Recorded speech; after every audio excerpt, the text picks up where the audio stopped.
Welcome to World Talk Brief. A sudden escalation between Israel and Iran has just sent shockwaves across the entire region. So, let's break this down. The core conflict, how it's spreading, the human cost, and the global fallout. Okay, so it all kicked off with reports of Israeli strikes on what they called an Iranian leadership compound.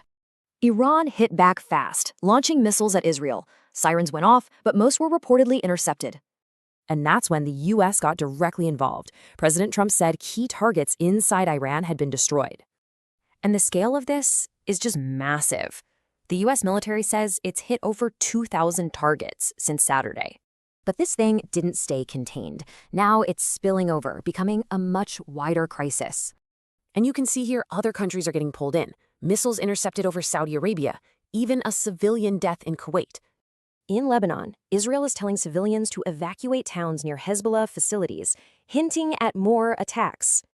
Meanwhile, at sea, a ship was just hit by a projectile off the coast of the UAE. And of course, there's the human cost. Groups are reporting hundreds, maybe even over 1,000 civilians killed. And you hear this sentiment across the region. People are feeling the war getting closer to their doorstep. Evacuees are describing sheer terror, seeing missiles flying right over their heads.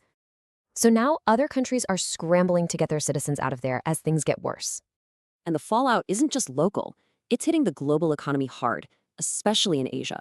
It got so bad in South Korea, which depends on Middle East oil, that they had to halt trading.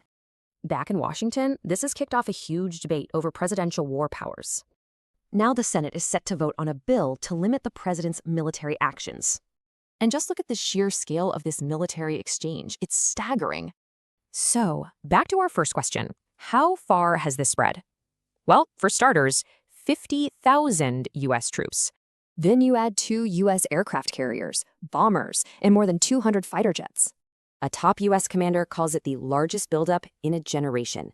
That's already double the 2003 Iraq invasion.